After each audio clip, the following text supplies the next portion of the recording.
अगर तमन्ना हो मिलने की, अगर तमन्ना हो मिलने की तो बंद आंखों में भी नजर आएंगे। महसूस तो करके देखो, दूर होकर भी पास नजर आएंगे। दोस्तों नमस्कार, आप देख रहे हैं मेरा यूट्यूब चैनल जीके मौर्य 1972। मैं आपके लिए भारत में संवैधानिक विकास का टॉपिक जो है वो लेकर आया हूं, और उसमें आज अपन चर्चा करेंगे भारत शासन अधिनियम 1935। ये भारत का संविधान था, यानी 26 जनवरी 1950 से पहले हमारे देश का शासन जो है वो इसी संविधान के माध्यम से संचालित किया जाता था। दोस्तों, जो लंदन में 3 गोलमेज सम्मेलन हुए थे, उन गोलमेज सम्मेलनों में दिए गए सुझावों के आधार पर 1933 में और ब्रिटिश सरकार के द्वारा एक श्वेत पत्र प्रकाशित किया गया था। श्वेत पत्र, व्हाइट पेपर। श्वेत पत्र का मतलब व्हाइट पेपर, यानी जिसमें किसी घटनाक्रम से रिलेटेड, घटना से रिलेटेड या विषय से रिलेटेड संपूर्ण जानकारी और सूचनाएं एक साथ प्रदान की जाती हो, उसको अपन बोलते हैं श्वेत पत्र। तो इस श्वेत पत्र के अंदर दिए गए सुझावों के आधार पर ब्रिटिश संसद के द्वारा भारत शासन अधिनियम 1935 जो है ये बनाया गया था। तो 1935 का जो अधिनियम था ये भारत के लिए एक लिखित संविधान था। यद्यपि इस अधिनियम में, इस संविधान में प्रस्तावना नहीं थी, लेकिन बाद में 1919 का जो एक्ट था उस एक्ट की प्रस्तावना को इस अधिनियम की प्रस्तावना के रूप में जोड़ दिया गया था। इस अधिनियम में 451 जो है धाराएं थी। अधिनियम में कुल कितनी धाराएं थी? 451। और अध्याय कितने थे? अध्याय थे 15। 451 धाराएं थी और 15 जो है अध्याय थे। तो अपन बात करेंगे एक एक करके कि अधिनियम के द्वारा भारत की शासन व्यवस्था में क्या क्या चेंजेस जो है वो किए गए थे। सबसे पहले देखिए परिसंघ और प्रांतीय स्वायत्ता। देखिए 1935 के अधिनियम से पहले हमारा जो देश था उसमें एकात्मक शासन व्यवस्था थी। शासन की संपूर्ण शक्तियां केंद्र स्तर पर, जो सबसे बड़ा सांड था गवर्नर जनरल, उसके पास में नहीं थी। लेकिन 1935 के अधिनियम के माध्यम से सत्ता का विकेंद्रीकरण करने का कार्य किया गया और इसके अंतर्गत पहली बार परिसंघ व्यवस्था जो है वो देश में लागू की गई। एक संघात्मक शासन व्यवस्था जो है देश में लागू की गई। अधिनियम के माध्यम से केंद्र और राज्यों के मध्य शक्तियों का विभाजन किया गया और एक परिसंघ जो है इसके माध्यम से बनाया गया। यह परिसंघ जो बनाया गया था यद्यपि बना नहीं था, लेकिन इस अधिनियम में परिसंघ बनाने की जो है कल्पना की गई थी, वो साकार जो है नहीं हुई थी। ये परिसंघ जो बनना था ये 11 प्रांतों से, 6 चीफ कमिश्नर के क्षेत्रों से और देशी रियासतों से, देशी रियासतों से। परिसंघ का जो निर्माण किया जाना था वो 11 प्रांतों से, 6 चीफ कमिश्नर के क्षेत्रों से। चीफ कमिश्नर के क्षेत्र कौन से? कि जिनका शासन डायरेक्ट जो है केंद्र सरकार के द्वारा गवर्नर जनरल के माध्यम से संचालित किया जाता था। जैसे राजस्थान में चीफ कमिश्नर का जो क्षेत्र था वो अजमेर मेरवाड़ा का प्रदेश था। और देशी रियासतें, इन तीनों को मिलाकर के एक संघ का निर्माण किए जाने की कल्पना इस अधिनियम में की गई थी।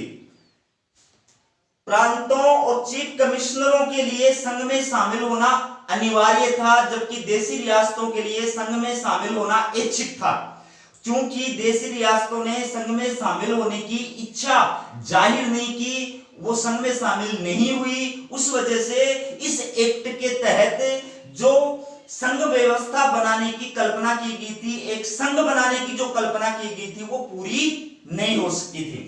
लेकिन इसमें जो प्रांतीय स्वायत्ता की व्यवस्था की गई थी वो अवश्य लागू की गई थी। प्रांतीय स्वायत्ता का मतलब प्रांतों को पूरी तरह से स्वतंत्र और स्वायत्त अधिकार प्रदान कर दिए गए थे। 1919 के एक्ट में प्रांतों को केवल आंशिक रूप से उत्तरदायित्व प्रदान किया गया था, केवल आंशिक रूप से उनको जो है शक्तियां और अधिकार प्रदान किए गए थे। लेकिन 1935 के अधिनियम के द्वारा प्रांतों को पूरी तरह से स्वायत्त कर दिया गया, स्वतंत्र कर दिया गया। अब प्रांत जो थे वो प्रांतीय सूची के विषयों में उल्लेखित जो अधिकार और शक्तियां थी उनके अनुसार प्रांतों का शासन संचालन कर सकते थे। इस टॉपिक को प्रांतीय स्वायत्तता को अपन अलग वीडियो के अंदर जो है आपको पढ़ाएंगे। अगला जो देखिए, केंद्र में द्वैध शासन व्यवस्था। 1935 के अधिनियम के द्वारा केंद्र में द्वैध शासन व्यवस्था की स्थापना की गई थी, यानी 1919 के एक्ट के तहत तो प्रांतों में द्वैध शासन व्यवस्था लागू की गई थी। तो 35 के एक्ट के माध्यम से प्रांतों वाली द्वैध शासन व्यवस्था को प्रांतों से समाप्त कर दिया गया और उसको कहां लागू कर दिया गया? केंद्र में लागू कर दिया गया। तो इसके लिए क्या किया गया था कि जो समस्त विषय थे उन विषयों को दो भागों में बांट दिया गया, सुरक्षित विषय और हस्तांतरित विषय।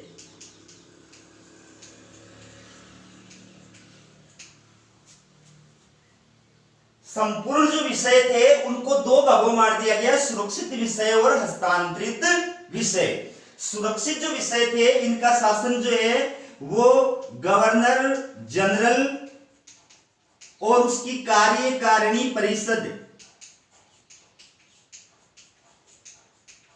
गवर्नर जनरल और उसकी कार्यकारिणी परिषद के माध्यम से सुरक्षित विषयों के शासन का संचालन किया जाता था और हस्तांतरित विषयों का शासन संचालन जो है वो मंत्री परिषद के माध्यम से किया जाता था। ये मंत्री परिषद जो है ये गवर्नर जनरल के द्वारा इनकी नियुक्ति की जाती थी। मंत्री परिषद में अधिकतम 10 मंत्री जो है हो सकते थे। तो हस्तांतरित विषयों के प्रशासन का संचालन इस मंत्रिमंडल के माध्यम से जो है किया जाता था। अब देखिए विधानमंडल 1935 के एक्ट के द्वारा केंद्र के अंदर जो विधानमंडल होता था, जिसको केंद्रीय विधान परिषद कहा जाता था, उस केंद्रीय विधान परिषद में 2 सदन थे। पहले का नाम था विधानसभा, विधानसभा, और दूसरे का नाम था राज्य परिषद, विधानसभा और राज्य परिषद। ये केंद्रीय विधानमंडल के 2 सदन थे, विधानसभा और राज्य परिषद। विधानसभा की जो सदस्य संख्या थी वो थी 375 और राज्य परिषद की जो सदस्य संख्या थी वो थी 260। विधान परिषद का जो कार्यकाल था वो था 5 वर्ष और राज्य परिषद का जो कार्यकाल था वो था 9 वर्ष। अब यहां पर थोड़ा सा सिस्टम जो है वो उल्टा किया गया था। क्या किया गया था कि सामान्य रूप से संघात्मक जो शासन व्यवस्था होती है उसमें क्या होता है, निम्न सदन का चुनाव जनता के द्वारा प्रत्यक्ष रूप से होता है और जो द्वितीय सदन होता है, उच्च सदन होता है, उसका चुनाव जनता के द्वारा अप्रत्यक्ष रूप से होता है। लेकिन 1935 के एक्ट में ये जो केंद्रीय विधानमंडल होते थे इनमें ये तरीका नहीं था, बल्कि इनमें क्या था कि जो द्वितीय सदन था राज्य परिषद, उसका चुनाव तो जनता के द्वारा प्रत्यक्ष रूप से किया गया था और जो प्रथम सदन था विधानसभा, इसका चुनाव जो है वो जनता के द्वारा अप्रत्यक्ष रूप से किया गया था। इसके अलावा इस एक्ट के द्वारा भारत में जो 11 राज्य थे उनमें से 6 राज्यों में विधान परिषद को द्विसदनात्मक बनाया गया था, द्विसदनात्मक।